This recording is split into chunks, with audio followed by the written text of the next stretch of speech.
Welcome to Leadership Reimagined, where game-changing conversations are reshaping the world of work. I'm Janice Ellig, CEO and founder of Ellig Group, Executive Search Advisors, where we are reimagining search.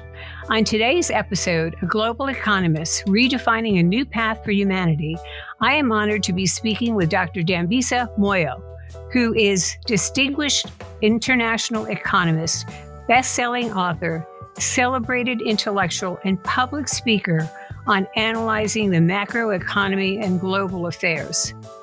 Dr. Moyo's background and experiences speak volumes about why her voice is so powerful when she describes the reasons behind some of the disasters in the financial markets and her courageous statements against economic and social complacencies, and why her concerns are so close to some of the painful truths that seriously warrant our attention.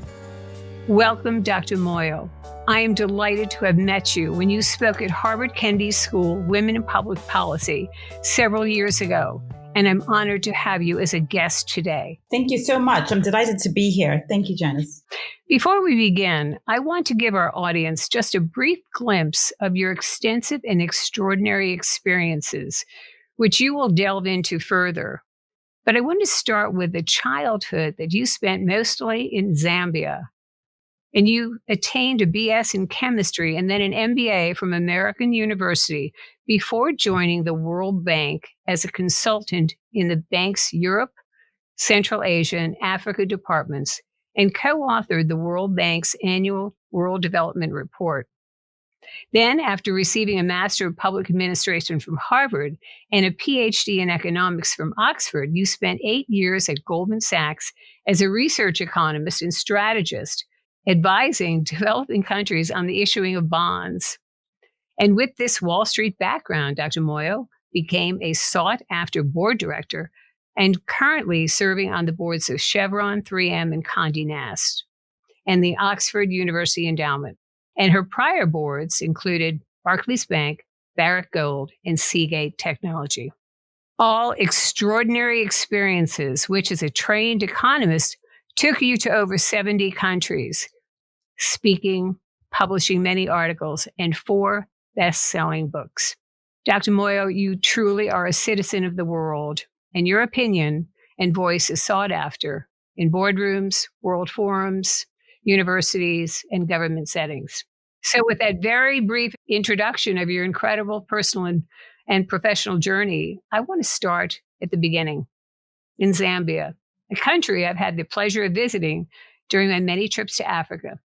But what motivated you to take the path you're on today? So thank you very much for the opportunity to speak to you, particularly in these extraordinary times. I listened to your introduction and have this sort of weird sinking feeling that I'm attending my own funeral and sort of my wake. But it has been a thrilling ride thus far. And, really in terms of motivation, I have been extremely fortunate not only to have been born into the household in which I was born, 2 young African parents who at the time really were extremely pioneering and remain pioneering in terms of their outlook for what is possible. Being born in the 1960s in Africa really was a very different time. It was just a country was coming out of the colonial era, was newly independent. Blacks at that time really were not much educated. And only in 1974 did the policies change and the rule change around issuing birth certificates. So to this day, I do not have a birth certificate because I was born before 1974. And so in many respects, I feel super grateful to have been raised in the home in which I did, because despite this backdrop of being a girl child born Black in Africa at that time, where there could have been a multitude of narratives that would have discouraged me, my parents were ever so optimistic, positive, and really pioneering in terms of themselves, taking the chance to travel abroad and then ultimately encouraging myself and my siblings do the same. So in terms of motivation, I would say it's really the sort of environment in which I grew up and where the confluence between economics, business, finance, and politics was extremely closely knit, and really just the questions around how we improve livelihoods for as many people as possible and continue to push the idea of human progress was always something that my family discussed at the table. And I feel extremely privileged to have the opportunity to do that with you today. So you went back and forth, though, between Zambia and the U.S. growing up, correct? Well, yes, but my formative years, so primary school, secondary school, what you'd call high school in the U.S., and university were all in Zambia. So my very first 8 years were here in the United States, as my father was completing a master's degree and subsequently a PhD at the University of Wisconsin at Madison. But really, in terms of reaching puberty and becoming more conscious around issues of economics and politics and business and finance and social challenges, it really, I was very heavily influenced by being a teenager and a young adult growing up in Africa. And so you start your career, though part of it is Wall Street. How did that influence you in terms of the work that you did first, I guess, with the World Bank, and then because you then go on to write these books, and you're now a renowned and very well thought of economist, and you visited these countries, and it shaped what you have written in these 4 best-selling books. How did that influence you? So it influenced me very deeply. I, as I intimated a moment ago, was raised in an environment where there was always, and there has always been, not just in Africa, but around the world in all my travels, there's always been a predilection to have a very negative narrative around people being Black and indeed being women, and that is thankfully changed in my lifetime. But clearly, as you and I are speaking, just on the backside, and in fact, on the day that George Floyd is being buried, these issues continue to pervade society, and they certainly very deeply remain. But the point, that I think is really important from my vantage point is that growing up in an environment and in a world where we're constantly told that we couldn't do things, I was very privileged to be able to come to the United States and subsequently to do my PhD at Oxford and really understand not only the possibilities for people who look like me and for immigrants and for women, but really take another look and see that there's real capacity for human progress for all if there was really a concerted effort around a much more positive and constructive viewpoint around what individuals but also societies can do. Was there anybody along the way who really mentored you or influenced you to move beyond Wall Street, to go onto boards, or to write these books that have really made us all much more aware of the injustices that are going on and what we really have to take notice of? So I turned to my parents. Again, it really, I can't emphasize enough what a difference it's meant for my life. I mean, obviously, I don't have the counterfactual of not being raised in their home, but I see how other friends have struggled, have had more significant challenges because of the homes in which they were raised. And, I had my share of challenges, just to be clear, but my parents were incredibly influential in terms of just creating a positive narrative about what's possible, not just in our home, in our community, in our country, but in the world in general. Having said that, I've also been incredibly fortunate to meet a number of people, which, interesting, Janice, don't look like me at all. I mean, and I must say, many of them older white males who, I think many of them have to do a lot of soul searching. But on my journey, transitioning from an academic or even a young woman into working on Wall Street, but subsequently writing books and thinking about publishing and really trying to challenge ideas and sacred cows. There have been many wonderful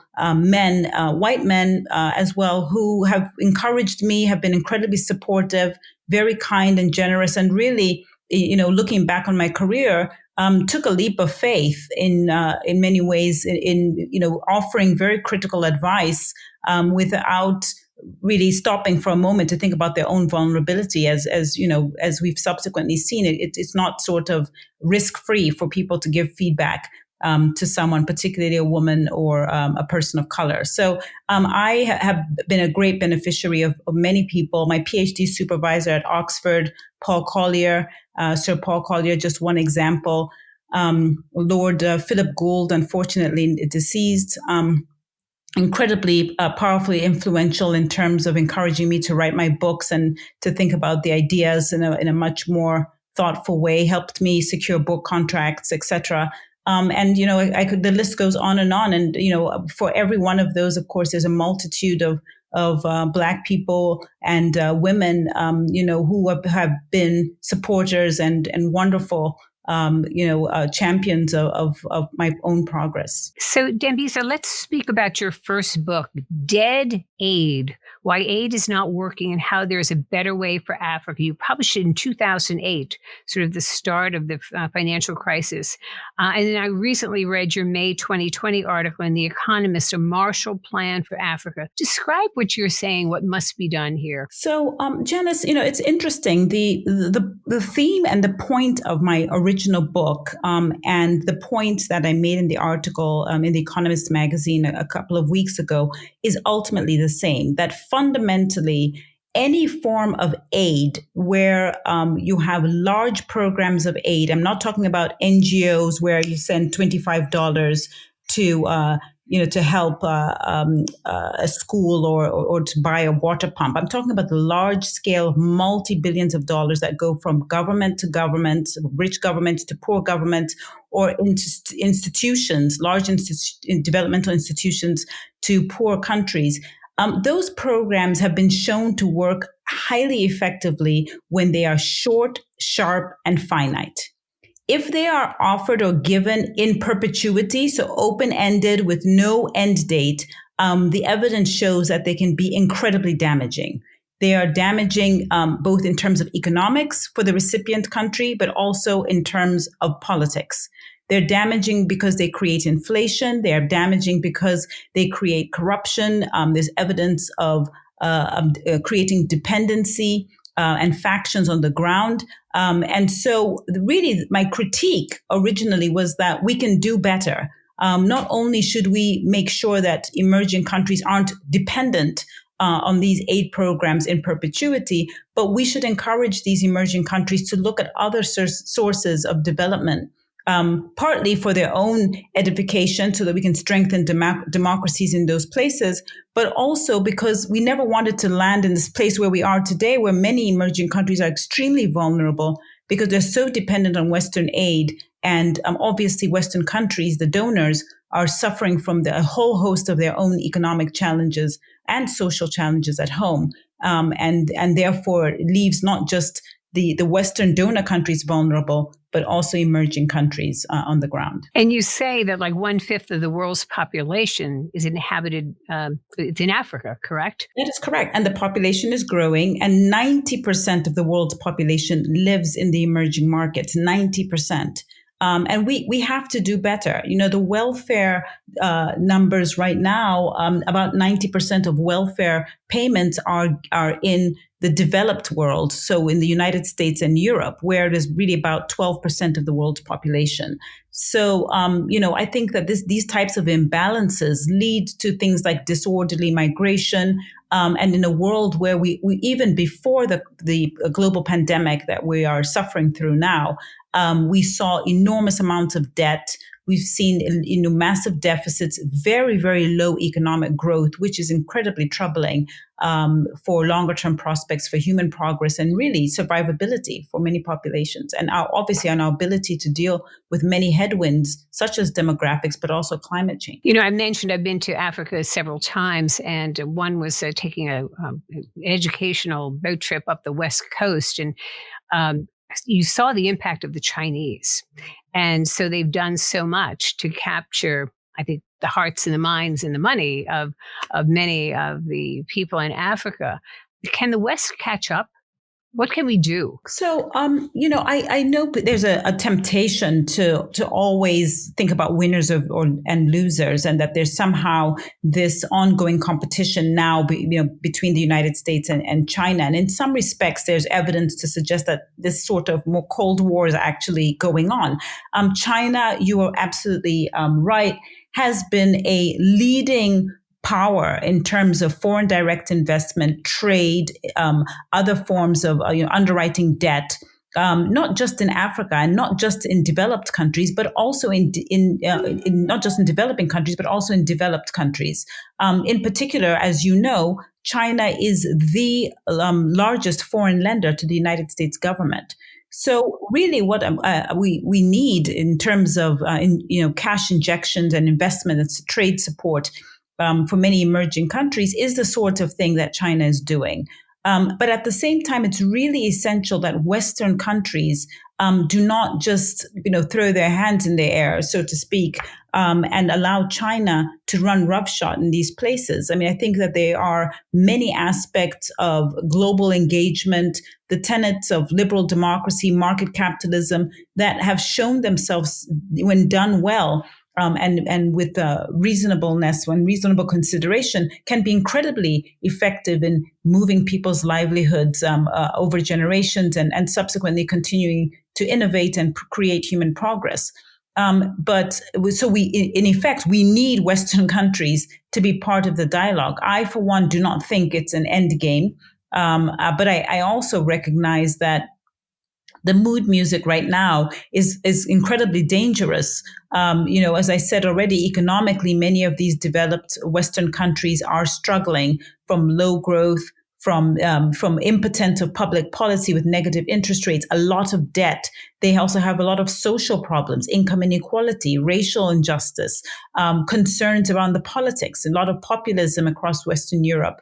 So this confluence of factors means that, it may be fanciful to expect Western countries to continue to engage with the rest of the world, but it's really worth stressing we need them engaged and focused to help address many of the challenges that the global economy is facing today. So you have two other books that you followed on. The first one, which one was How the West Was Lost, 50 Years of Economic Folly, and Winner Take All, China's Race for Resources and What It Means to the World. And you also point out that I think you say 76% of the world's population, or maybe it's in the emerging countries, are 26 years of age or younger. Is that correct? Yeah. So there are lots of statistics around this. In places like Uganda, 50% of the population is under the age of 15. Wow. So for very emerging economies, many emerging economies, the skew towards the young population is absolutely one of the key factors. I mean, it really ought to be a positive narrative around that. I mean, we need young people to drive economic growth, to drive innovation. We need them to contribute in terms of work and longer term progress.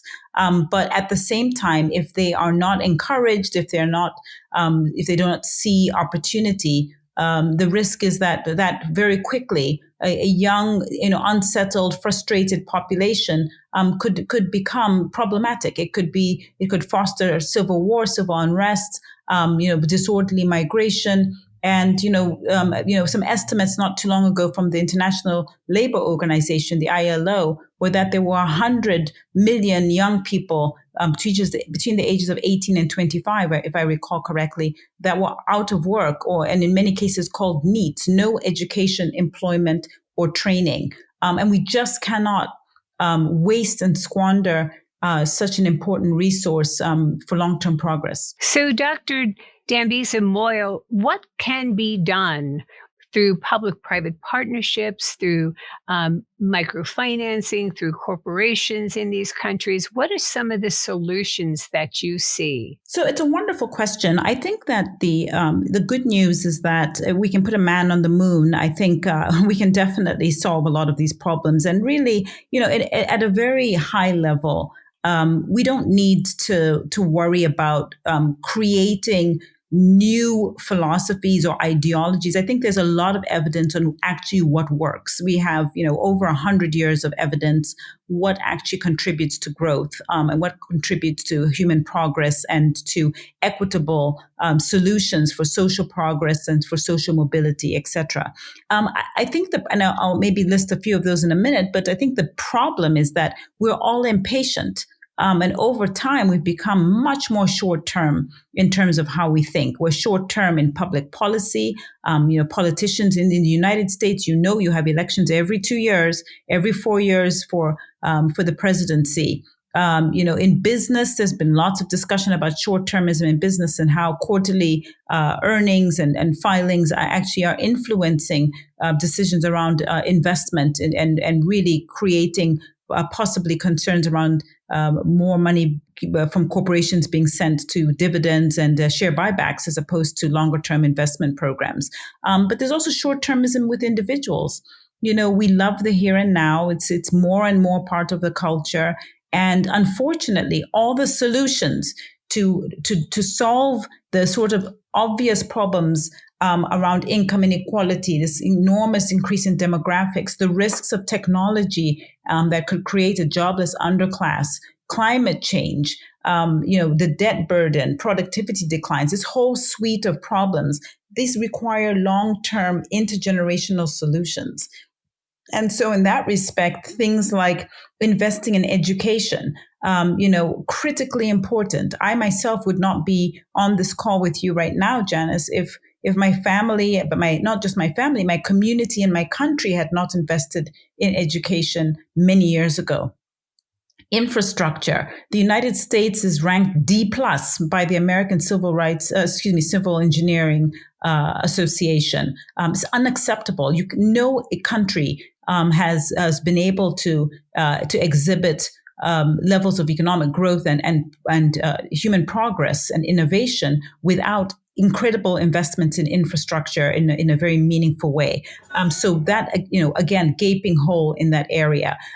There are, of course, headwinds that we're experiencing from other areas, that social and anthropological challenges, questions around how we manage the debt, the public policy choices that are being made.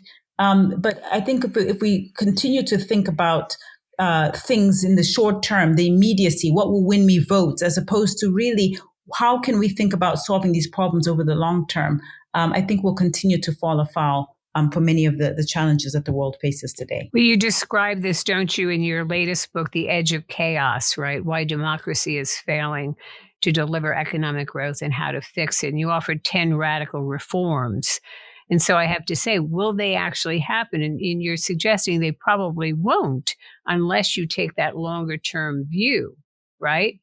Unless you really invest. So the thing about the proposals in my book, Edge of Chaos, are that they're not really cooked up in my kitchen. In fact, none of them are. All 10 of them are solutions to two problems that we find in liberal democracies. One, low voter participation. And we'll talk about that in a second. But the other one is the short-termism point that I just touched on a moment ago. The idea that policymakers and politicians are actually, they're not dumb. They are incredibly attuned to the fact that focusing on short-term problems is exactly what helps them win elections and what helps them be in office. And so they are rightly for their purposes, focusing on the short term. And so the 10 proposals, which of course I will not go through all 10 here, but are really designed to target one or both of these issues. And as I said, the good news is that many of these public policy proposals have already been tried with success around the world. If I may just give you a couple of examples. In terms of voter turnout, there are about almost 20 countries around the world, from Australia to Belgium, many countries around across South America, that now have mandatory voting. And by that, they require that citizens actually participate in voting. And in fact, the ability of citizens to tap into public services such as education or infrastructure or healthcare or security really rides on whether or not they voted, because voting is seen very much as a responsibility of a good citizen. So unsurprisingly, in the United States, low-income households, you have a participation rate of less than 30%. Places like Australia, you have average participation rates way over 90%.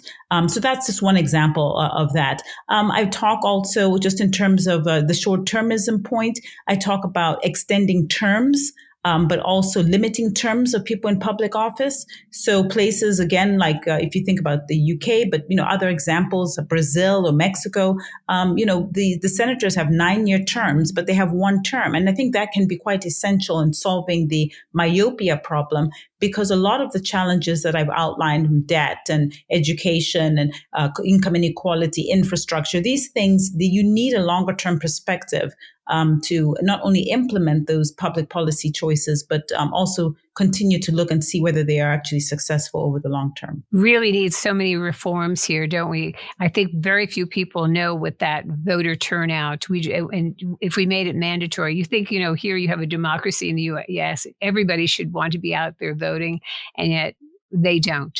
And that's such a right that we're throwing away. Absolutely. And sometimes, the presidential election, as you know, is on a Tuesday in November. I mean, there are many people, especially low-income households, who simply cannot take Correct. the time off and pay to go and stand in line for multiple hours to vote. And this is hurting this numbers in terms of our ability to really do what the liberal democracy mantra of one man, one vote was designed to do. And so, there's a lot of hope, and I talk about it in my book on whether technology might turn the corner in some of these constraints, but it's yet to be seen. Well, I know what all of my clients are getting as a Christmas gift. It's your books. So thank you so much, Janice. It means a lot to me. We need to raise the level of awareness of these, issues that have been so long-standing, and people are just not aware. Let me pivot a little bit. As a global economist, there's so many policies that are in place, and there's so many unintended consequences of these policies. What do you see as the economic, social, psychological impact of this, and when some of the policies that are going to be put in place, and some things will be in place permanently? What's going to be the recovery of this? What maybe impact, positively and negatively, will come out of this? So it's a wonderful question. I mean, one of the things that I've done a lot of in the last few months while I've been home, like everyone else, or at least many people, is really survey history, go back in time and really look at not only what happened in previous pandemics. As you know, at the turn of the last century, 1918, they had the Spanish flu where, by some estimates, as many as 100 million people died.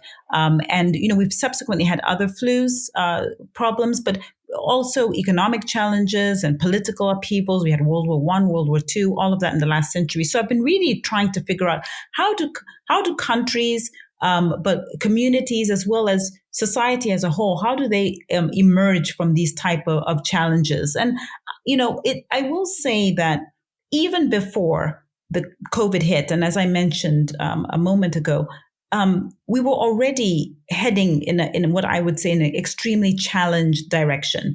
We had very low growth, in some countries, no growth around the world. We had many countries with significant amount of debt and deficits. Japan, 212% debt to GDP ratio, and many decades of low economic growth. We had a situation where public policy tools, both in terms of fiscal as well as monetary policy, had become impotent. Europe and Japan already had negative interest rates. I mean, just to explain what that means, it's essentially the banks would be paying us for us to give them money. I mean, it's completely turning the world and public policy on its head. And so we were already in a bad place. Income inequality numbers had widened. Social mobility in the United States was down by 50% over the last several decades. Wages have been very slow. We know this story. So it was a confluence of factors. We've got climate change, and concerns around the world demographics, where we'll expect to be 11 billion people on the planet by 2100, and countries like India adding 1 million people a month to the population. It was already in a very tenuous, precarious place in terms of the global economy. And I haven't even gone into more of the politics. We know about deglobalization. We know about the populism and a lot of the challenges to the status quo across Europe and more established democracies like Europe and the United States. So it was already a bad backdrop. What I would argue is that the COVID hit has essentially catalyzed or accelerated the need for us to address challenges that we were expecting maybe 10 years from now. In fact, the CBO, the Congressional Budget Office in the United States, has been talking about the inability for the US government to fund unfunded essentially these unfunded entitlements such as Social Security, Medicare, Medicaid. But they were talking about 2030 really being D-Day, and now that has accelerated to today. So this is a lot of background to say that I think there is a handful of things that to me will be true when we emerge from this crisis. And maybe very quickly, if I can just list them for you. In no particular order, I'm certain we're going to be in a place where government is going to be bigger. If you just look at a chart of debt over the past 120 years, it's gone up significantly. I think that will continue, global debt, but also debt at the national level. I think a second point is that government is going to be much more powerful. So the era of market capitalism, where you had basically a relatively small government and a relatively large private sector, that era to me is coming to an end. I think we're going to see much more of what we saw in the FDR era. So in terms of not just size of government, but the government becoming much more of an arbiter of capital and labor, it seems to me it is going to be much more defining of the move from here on. Private sector, I think, is going to shrink. We've already seen in the past 10 years a 50% decrease in publicly traded companies in the United States and other places around the world. There's much more delisting going on. The consequences, and we'll have to have another chat about it, Janice, but real long-term consequences for our ability to invest and to innovate over long periods of time. And also we've already started to see, but I think we'll also see an acceleration of what I would call this real concern around oligopolies and monopolies. So take your pick, whether it's the banking sector, pharmaceuticals, energy companies, technology companies, airlines. We've moved away from perfect competition, and you've ended up really in a world of fewer companies, dominating these sectors. And then lastly, I think we really are going to be, unfortunately, in a world of more siloed, balkanized, deglobalized world, for which the consequences I don't think we have yet fully started to see. That's not a very pretty picture. I'm afraid not. I mean, there are some glimmers of hope. I mean, we still don't have the full understanding of what technology might do for costs, what it might do in terms of our ability to engage. My worry on that space, I was just in China in November, is that there's already expectations of this idea of a splinter net, that we are going to have a Chinese-led technology platform versus which would compete against the US-led technology platforms. And this is already underway. China is already at least 2 to 3 years ahead of us in terms of face recognition in the space of AI. So there are lots of fundamental questions that we have to grapple with. And for what it's worth, I'm very much a supporter of globalization. I think it has a lot of benefits, but definitely needed to be address some of its weaknesses. And at the same time, for these type of global challenges, whether it's climate change or indeed a global pandemic, we really needed global coordination, and that's already under challenge. But you've sat on so many corporate boards, in the past and now in the current. Uh, don't you see the innovation coming out of companies like trying to transform themselves and saying, we are this today, but we're looking at technology, and I doing some board searches. Companies are saying, I really want best athletes because I don't know where we're going to be tomorrow. And so if I'm doing an insurance board, they're saying, I don't need anybody else with insurance experience. I need that global perspective. I need people to look at AI. I need them to think about, where we might be going tomorrow. Do you see maybe more of that corporate citizen experience on boards and more transformation, more public-private partnerships maybe coming out of the pandemic and looking at the world differently? Do you see some of hope there? Absolutely. I mean, to me, it's an existential crisis. I think boards that and companies that continue to think about business as dare I say, business as usual, I think will really struggle. I think we are being forced to think of macroeconomics and some of the trends I've already touched on, siloed world, deglobalization. We need to be able to create institutions that can survive the hits of that.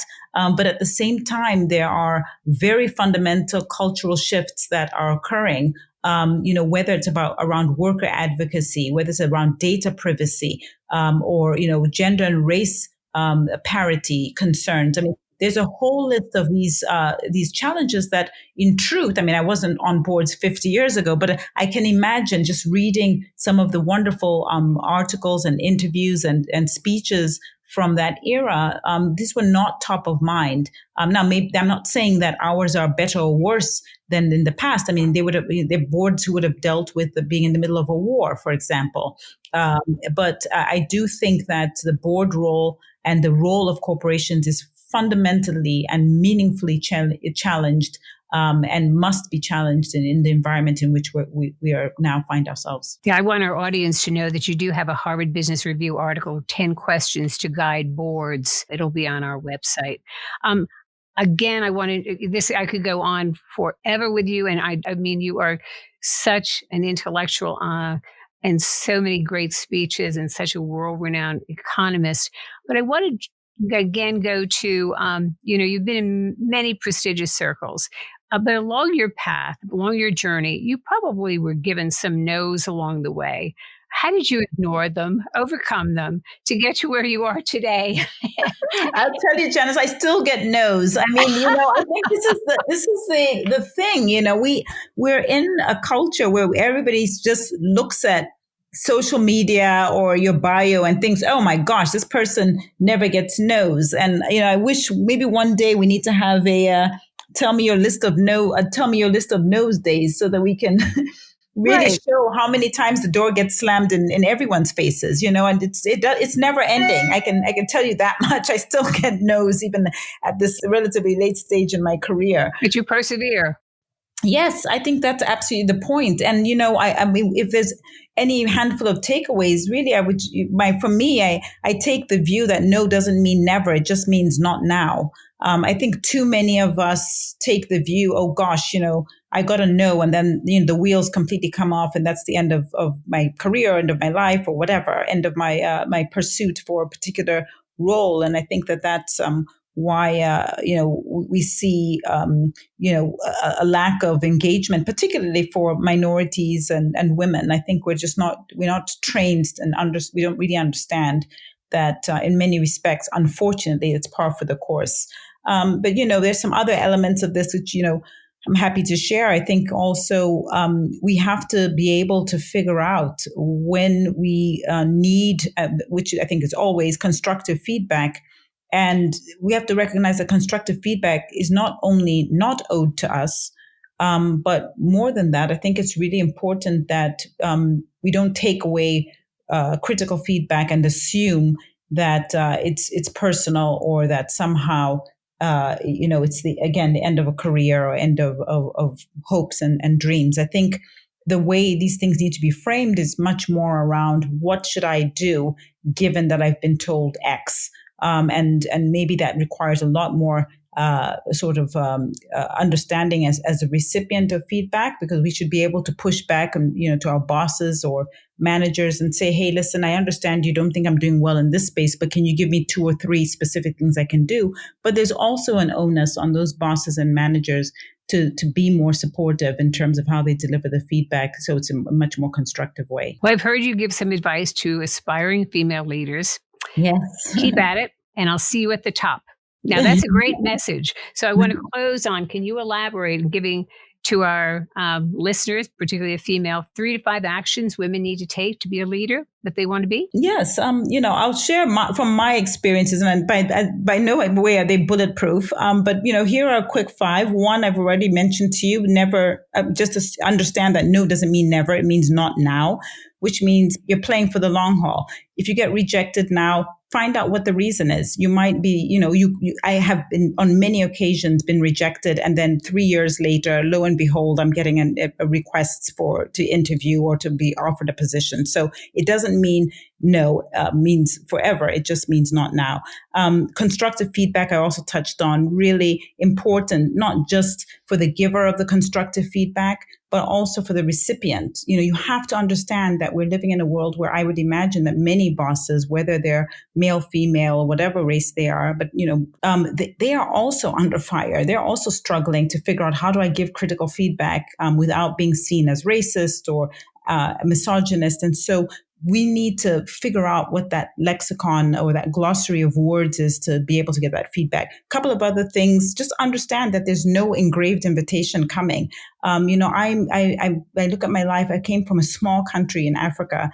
A lot of people wouldn't be able to pick it out on a map. It's got about 10, 15 million people. And yet, I'm now have the luxury and real privilege of serving in large corporate boards, some of the biggest companies in the world. That didn't come from me sitting at home and getting an invitation to join. You have to build your network. You have to really do a lot of work to set yourself separate from other people in terms of how you can add value. And then part of that is also being prepared for that day. I think a lot of us can very easily be seduced by the narrative of, oh, you're a woman or you're Black and therefore you should get everything, or people are calling you. That doesn't happen. And you need to continue to not focus on, to my mind, not to be wholly focused on those exogenous factors, but to really focus on what skills are required for me to do this job properly. If you want to be on a board, you need to understand aspects of strategy, finance, risk, accounting, and you should be thinking about, how do I get those skills, rather than assuming, oh, because I'm a woman, I will now automatically be selected.